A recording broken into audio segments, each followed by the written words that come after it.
I've introduced another new concept called vacuum timing, right? As I've told you in this vacuum principle book, I've used this metaphor uh, of vacuum, right? Um, to identify new market gaps.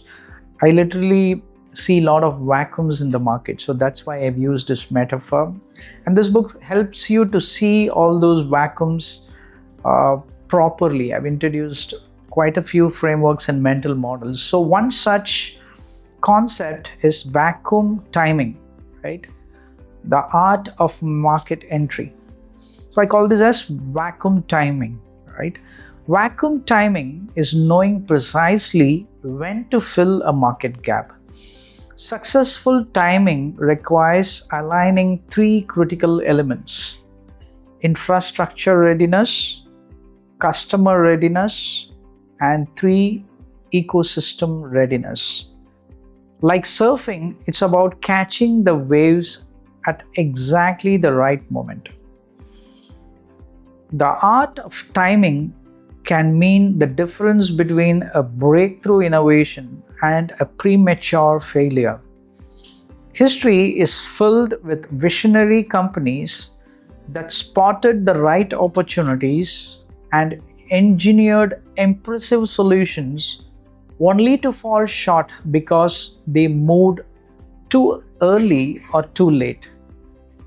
Understanding when to move and how to recognize when the market is truly ready is often what separates successful market creators from those who end up in what Silicon Valley calls the pioneer's graveyard, right? I'm going to talk about this pioneer's graveyard idea, right? So now you're getting the point, right? Market timing is very, very important. When you're introducing something new, a breakthrough product or service, timing the market is very, very important.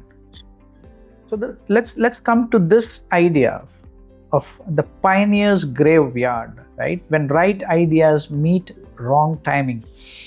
So when working with founders attempting breakthrough innovations that have never existed before, I remind them of an old Silicon Valley proverb: the pioneers get the arrows, the settlers get the land, right?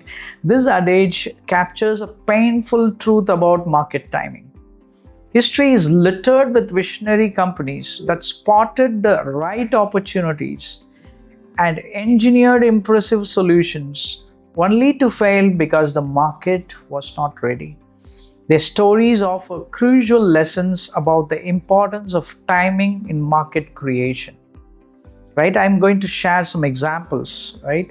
The search engine pioneers. Before Google became synonymous with search, I'm talking about way back in 1990s, Alta Vista, you must be remembering about this search engine, right? Alta Vista stood as the pioneer of web searching. I remember using it. In 1995, Alta Vista introduced many innovations we now take for granted: fast full text search, natural language queries, and multimedia search capabilities. They spotted the market gap at that point of time. They engineered an impressive solution, but they were too early, right? Their timing was off on three critical dimensions. One, the infrastructure wasn't ready. Most people still used dial-up internet, right? Infrastructure readiness, it lacked. Number two element in market timing is user behavior. The user behavior hadn't evolved.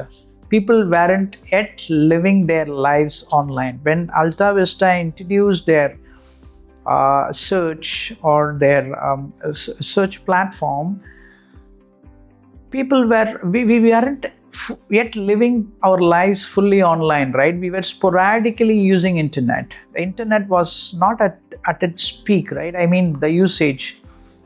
And then third element, the ecosystem also the readiness of the ecosystem, right? The ecosystem was also immature, right? The digital advertising and all the other spaces related to it was in its infancy. But when Google arrived in 1998, these elements, all three elements, right? Infrastructure readiness, customer behavior, customer readiness, and the entire ecosystem, the internet, is fully ready. So the adoption became so easy for them, right? Market timing is so critical because it acts like a headwind for you, for your new product innovation and adoption of that new product innovation, right? And I'll give you one more example: the social network that came too soon. Friendster, right? And we also know Orkut. These were the social platforms which came even before Facebook, right? Facebook is not the first social media platform, right? Every one of us know that. They came into the market at the right time, right? They launched in 2004 when the infrastructure was ready, customer behavior, they already tasted some amount of social network through Friendster and Orkut. And most importantly, technology ecosystem was also ready, right? When Facebook came, mobile device, smartphones, and internet, digital cameras for us to take some photos, selfies, and upload in social media. So prevalent, right? That's how they grew their the adoption grew. The adoption of Facebook. So this is what you need to keep in mind, right? When you want to introduce the new product or service, a new business model itself, particularly if it is disruptive. I've given a lot of technology examples here, but even if you're in a consumer business, even if you're in a traditional business, service business, any business for that matter, you need to watch out for these three indicators in the market if you want to develop new product or services, right? Those three things are infrastructure readiness. Let me summarize it. Infrastructure readiness is number one. The question is, can technology support your vision? For example, when Uber came, GPS was already prevalent, right? It helped them to accelerate their new product adoption. Consumer readiness is number two. Are people ready to embrace the change, right? Three, ecosystem readiness. Is the supporting network mature enough, right? Today, if you want to launch any new business as an entrepreneur or founder, rather than focusing too much on your own product and service, it is always good to wear the strategic lens and take a step back and answer these three important questions, right? This will help you. These are the market forces, right, which either acts as a headwind and push your business and natural push and increase your adoption, or act like a tailwind, right? It holds you back. So you need to keep this in mind. So the most successful market creators aren't necessarily the first to spot a vacuum or engineer a solution. They are the ones who move when these three elements I spoke about align.